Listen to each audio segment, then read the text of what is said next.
James walked into the small, familiar pharmacy, the bell above the door jingling as he entered. It was a typical day, cloudy skies, a slight chill in the air, and the hustle of people going about their business. But for James, the walk from his car to the pharmacy had felt heavier than usual. His mother's illness had worsened, and the urgency to get her the right medication was overwhelming. She had always been his biggest supporter, and now, as she lay at home suffering, he had to make sure he did everything in his power to help her. The pharmacy was dimly lit, with rows of neatly arranged bottles and packages on the shelves. The fluorescent lights buzzed faintly overhead, casting a cold glow across the store. Behind the counter stood Mrs. White, the pharmacist. She was an older woman in her late 50s, with thin glasses perched on her nose and a sharp, disapproving look in her eyes. Her lips pressed into a thin line as she stared at James, offering no warmth or welcome. James walked up to the counter, his heart racing. He had been here many times before, but today felt different. Today he was desperate. His mother's condition had taken a turn for the worse, and he didn't have much time. He placed the prescription on the counter, his fingers trembling slightly as he did so. "Excuse me, I need this filled for my mother," James said, trying to sound as calm as possible, though the anxiety in his voice was clear my ears. White took the prescription, looking it over with a practiced eye. She barely glanced up at him as she read the details. James could feel her cold gaze from under her glasses, but he said nothing, waiting for her to process the prescription. After a few seconds, Mrs. White's eyes flicked up to meet his, and for a brief moment the space between them felt charged. She didn't speak right away. Instead, she pushed her glasses up her nose, making sure to look at him with an air of superiority before speaking. "We're out of stock on this medication," Mrs. White said, her tone flat and dismissive. "You'll have to go somewhere else." James blinked, his stomach sinking. "I called earlier, and you said it would be available today," he said, trying to keep his voice steady. "This is urgent. My mother needs it." Mrs. White didn't flinch. She wasn't moved by his desperation. "Out of stock," she repeated, turning away to look at the shelves behind her, as though the conversation were already over. James felt his frustration rise, but he knew better than to lose his temper. He had experienced this before, people assuming things about him, treating him like he was invisible or less important. But today, with his mother at home sick, the weight of it all felt heavier than ever. He took a deep breath, trying to steady himself, but it was hard to ignore the sting of injustice that hit him every time he had to fight for what was rightfully his. Without another word, James turned to leave. As he walked toward the door, the familiar jingle of the bell rang out again. But before he reached the door, Mrs. White's voice called after him. "Don't forget to check back later. We might have it in stock tomorrow," she said, her voice sharp and uncaring. James didn't respond. He simply stepped out into the cold air, his mind racing. It wasn't the first time he had been treated this way, and he knew deep down it wouldn't be the last. But today, for some reason, it felt harder. His frustration boiled over as he walked to his car, and he couldn't help but wonder why people like Mrs. White felt the need to treat others this way. Why did racism have to follow him everywhere he went? He sat in his car, taking a moment to breathe, his hands gripping the steering wheel tightly. It was always the same. But he had a choice. He could either let it break him, or he could rise above it and keep going. And James knew no matter how many times he was knocked down, he would keep fighting. For his mother, for himself, and for every other person who faced the same struggles. James's memories stretched back to a small, run-down neighborhood on the outskirts of the city. The houses were cramped together, paint peeling from the walls, and the streets were filled with the sounds of kids playing, but also the ever-present hum of everyday struggle. He grew up here, in a neighborhood where people fought for the little they had, where every meal was hard-earned, and dreams were often pushed aside just to survive. James's mother, a single woman raising him on her own, worked long hours at a local diner. She always wore a tired smile, no matter how much the day had drained her. Her strength was something James admired deeply. She had always told him, "You're destined for greatness, James. Don't you ever forget that." But it wasn't always easy for her. Her health began to decline when James was in his early teens. What started as occasional back pain turned into something much worse. By the time James was 17, his mother had been diagnosed with a serious illness that kept her in and out of the hospital. As her health deteriorated, the responsibility for taking care of her fell squarely on James's shoulders. He had to juggle school, work, and taking care of her, but his mother's condition only fueled his determination to create a better life for both of them. Flashbacks to James's childhood show a small, cramped living room, the hum of the television flickering in the background. James would sit next to his mother, listening to her stories about how hard she worked to provide for him. Despite the hardships, her words always carried a message of hope. "You can be anything you want to be, James. You just have to work hard and never give up." As the years passed, James worked every possible job, delivering groceries, washing dishes, working late at a gas station. He never complained, never slowed down. Each night, after a long shift, he would return home to his books, studying late into the night. His dream? To become a doctor. Not just any doctor, but one who could heal, who could help others like his mother. His dream was his escape, his motivation. As much as his mother's illness weighed on him, it also pushed him forward. He knew he had to succeed, not just for him, but for her. His mother's dream was that he would become someone who could help people, make a difference in the world. And every time he sat down to study, that dream was what kept him going. The path was not easy, though. Every time James thought he had taken one step forward, he would be knocked 2 steps back. In college, things didn't get easier. He remembered his first day at medical school, walking into the classroom full of students who looked at him like he didn't belong. They whispered, they stared. And though James was determined to ignore their looks, it was hard not to feel the weight of their judgment. One of his professors, an older man with a sharp look in his eyes, openly questioned his abilities. "Are you sure you're in the right place?" he had asked, his tone filled with skepticism. "Not many people like you make it this far." James had stood tall, pushing aside the sting of those words. He didn't let them define him. Despite the racist remarks from classmates, he kept his eyes on the prize. He worked twice as hard as anyone else, often staying up late into the night, studying from textbooks, doing research, and practicing the techniques he needed to perfect. He had to prove to himself, and to everyone else, that he belonged.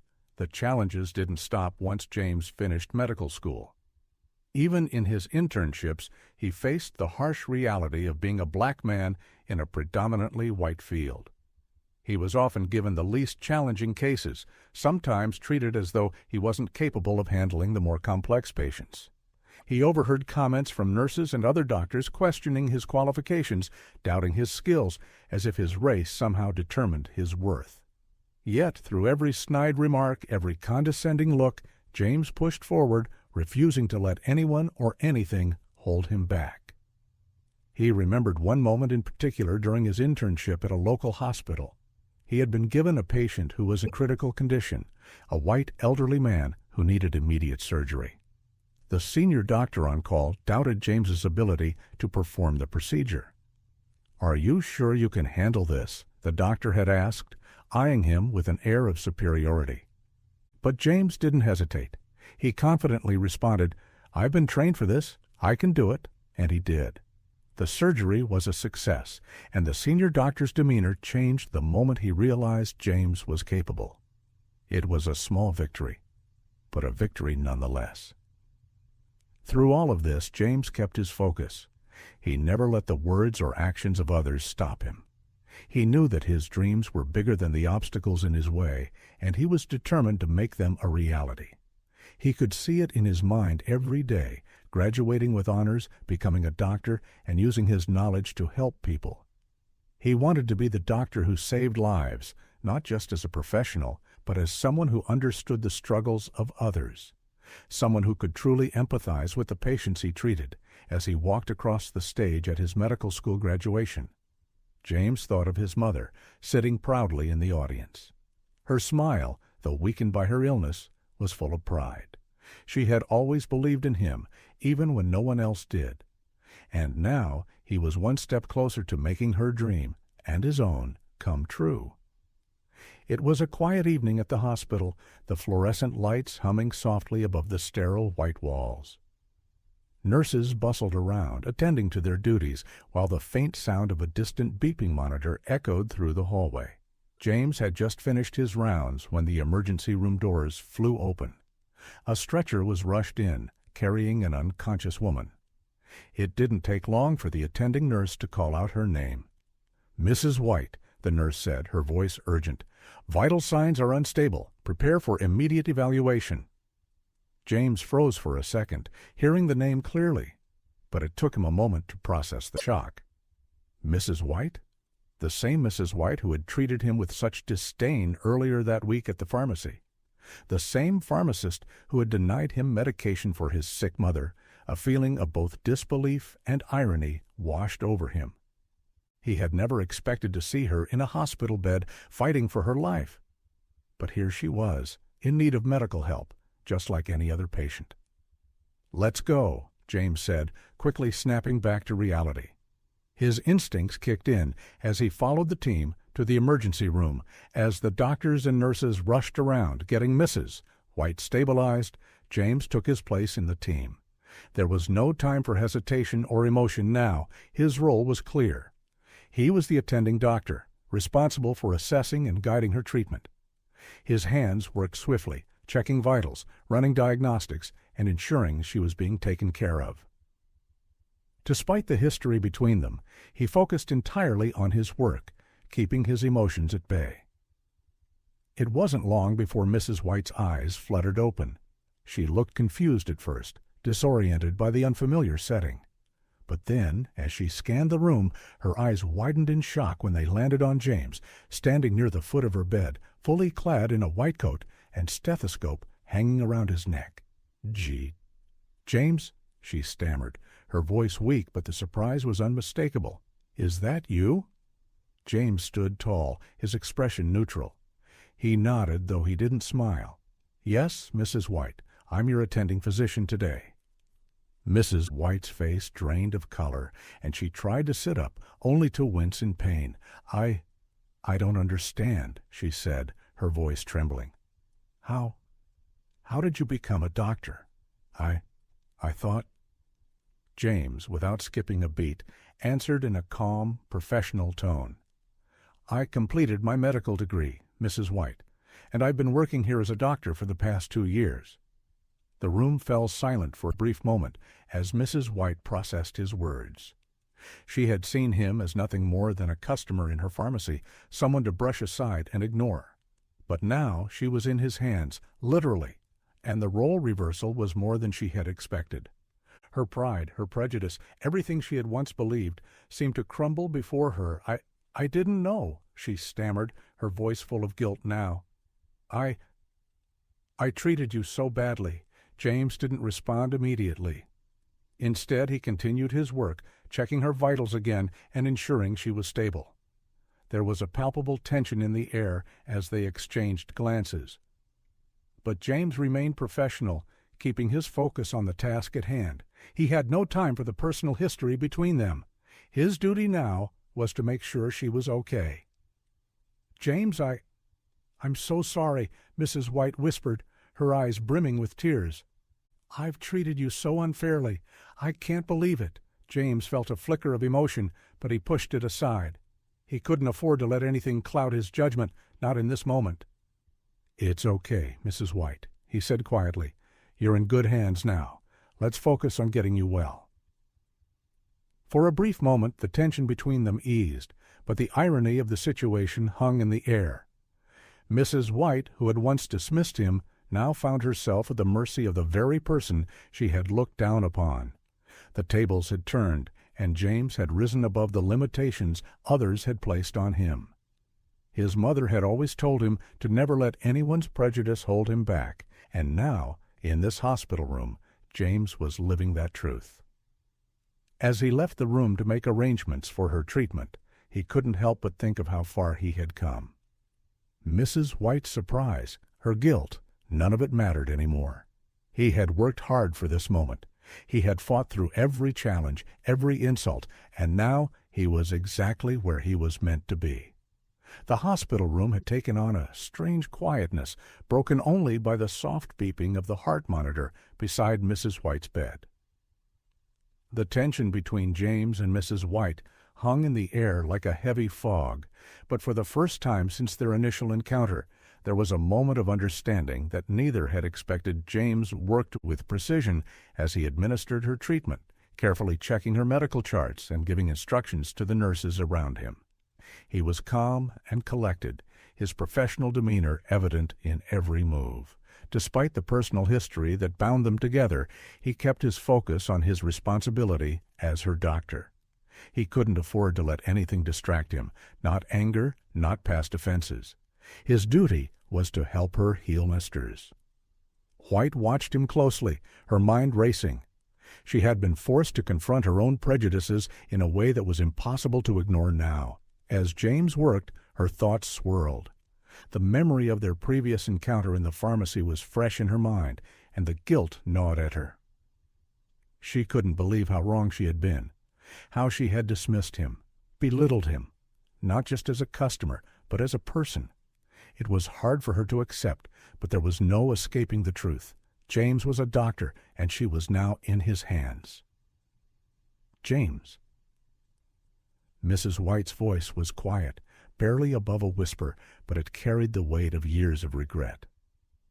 I can't stop thinking about how I treated you. I was awful to you. James paused for a moment, glancing at her. His eyes softened, but he didn't stop working. You don't have to apologize. I'm here to help you, Mrs. White. That's all that matters right now. But it does matter, she insisted, her voice shaking slightly. I treated you like you were beneath me. I didn't even give you a chance. I judged you by the color of your skin, and I was wrong. I'm so sorry. James continued adjusting her IV, checking her vitals, maintaining his professional distance, but there was a quiet strength in his response. I've heard those words before, Mrs. White. All my life I've heard people say they're sorry for things they've done, but it's not the apology that matters, it's the change that follows. Mrs. White's eyes filled with tears, and she struggled to sit up a little straighter, her frail body not quite cooperating with her desire to express her remorse. I don't know how to change, she confessed. I've spent so much of my life thinking I was better than others. I didn't even realize how deeply I had internalized those beliefs. And now I'm facing the consequences. I'm lying here, in a hospital bed, and the person I once looked down on is the one saving my life. James looked at her for a moment, his expression thoughtful. He had never expected this moment to come. He had never imagined that the same woman who had treated him so cruelly would one day be the one seeking his help. But this was the nature of life. Sometimes people had to be humbled by their actions before they could truly learn. You've taken the first step, James said gently, placing the stethoscope back around his neck. Recognizing that you have a problem, that's the hardest part. You've spent your life in a bubble, Mrs. White. But now you see the world differently, and that change starts with how you see others. Mrs. White closed her eyes, tears slipping down her cheeks. I don't know if I can make up for what I've done. I don't think I'll ever be able to. James gave a small, encouraging smile. You can start by being different. It's not about making up for the past. It's about doing better in the future. We all make mistakes, but it's the way we learn from them that counts. There was a long pause between them, both of them caught in the weight of their emotions. Mrs. White's gaze dropped to her hands, her knuckles white from gripping the blanket too tightly. It wasn't just her health that was fragile at that moment. It was her understanding of herself, her whole view of the world. She had never been forced to face herself in this way before. James. Her voice wavered as she spoke again. "What was it like for you, growing up, with all that you had to endure?" James leaned back against the wall, his eyes scanning the room before he answered. His words were measured, but there was a vulnerability in them that he rarely showed. "It was hard," he began. "There were days when I felt like giving up. Days when I'd look around and see people who didn't care, people who thought they were better than me just because of where I came from or what I looked like. But my mom, she never let me forget that I could do something big. She always told me, don't let anyone's words define you." He paused, taking a deep breath. "And I kept that in mind every single day. I worked hard, pushed through the racism, the doubts, the setbacks. I did it because I wanted to help people. Not just because I wanted to prove myself, but because I believed in something bigger than me. I believed that I could make a difference." Mrs. White's heart sank as she listened, and for the first time she understood the depth of the struggles James had faced. She realized that the prejudice she had inflicted upon him was nothing compared to what he had overcome to become the man he was today. "I was wrong," she said quietly, her voice breaking. "I was so wrong to treat you the way I did. I've spent my life believing I was superior, but I see now that I'm the one who has so much to learn." James looked at her, his gaze steady. "We all do. But it's never too late to start. It's never too late to change." A long silence followed, filled with the weight of their shared words. For the first time in what felt like an eternity, there was a sense of peace between them. The past could never be erased, but there was a chance for healing, both for Mrs. White and for James. As James prepared to leave the room, he turned to Mrs. White one last time. "You'll get through this," he said, his voice calm and reassuring. "And I hope you take what you've learned and use it to change the way you see the world. It's a hard journey, but it's one worth taking." Mrs. White looked up at him, a small, genuine smile forming on her lips. "Thank you, James. Thank you for your kindness." And with that, James left the room, knowing that while his work was far from over, he had planted a seed of change in Mrs. White's heart. He couldn't control how she would act in the future, but for now he knew that healing had begun, not just for her body, but for her soul as well. The morning light streamed gently through the hospital windows, casting long shadows across the floor. Mrs. White had been stabilized overnight, and her condition was improving. James had checked in on her earlier, and everything seemed to be progressing as expected. But there was still something that lingered in the air, something that needed to be said, a final piece of closure that James knew would help them both move forward. James entered her room for the last time before his shift ended. Mrs. White was sitting up in bed, her expression no longer strained with pain, but softer, more thoughtful. She looked up at him as he entered, a look of genuine gratitude in her eyes. "James," she said, her voice full of sincerity, "I just wanted to thank you for everything." James nodded, his face calm but his eyes warm. "You're welcome, Mrs. White. It's my job to help." Mrs. White looked at him for a moment, the weight of her past mistakes hanging between them. She had spent so much of her life judging people by their skin color, by their backgrounds, by everything that didn't fit the image she thought was right. But now she was seeing the world differently. "I've been thinking a lot," she continued, her voice trembling slightly. "And I need to say something. I need to apologize for the way I treated you, for being so cruel and judgmental. I made assumptions about you based on things that don't matter. And I see now how wrong I was. I've hurt you, and I'm so sorry." James listened, his expression unchanged, but the sincerity in Mrs. White's voice was clear. He had heard many apologies in his life, but this one felt different. This one felt real. "It's okay, Mrs. White," he said gently.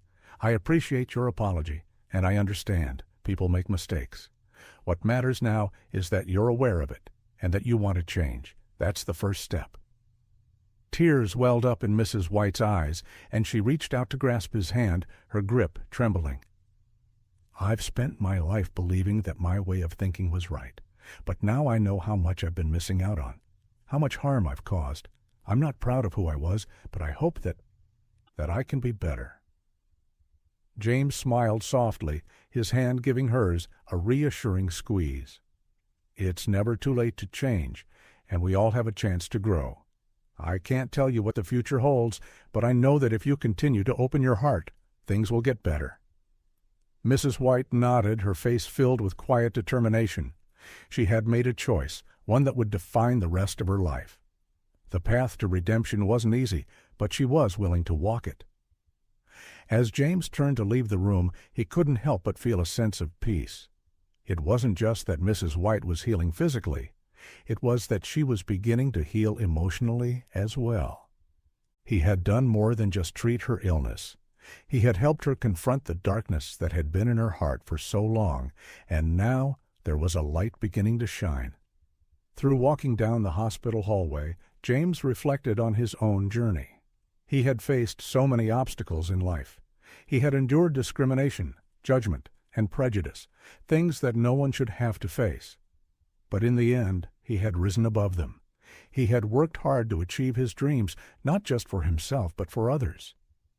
And now he had the power to help people in ways he had never imagined. As he stepped out into the cool morning air, James smiled to himself.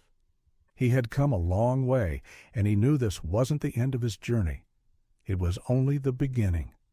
He had learned something important along the way. Kindness and understanding can break the barriers of hate. True strength is in forgiveness. And with that, James walked forward, ready to continue his mission to help others, knowing that every life he touched could be a little bit better because of the work he had done and the heart he had opened. Kindness and understanding can break the barriers of hate. True strength is in forgiveness.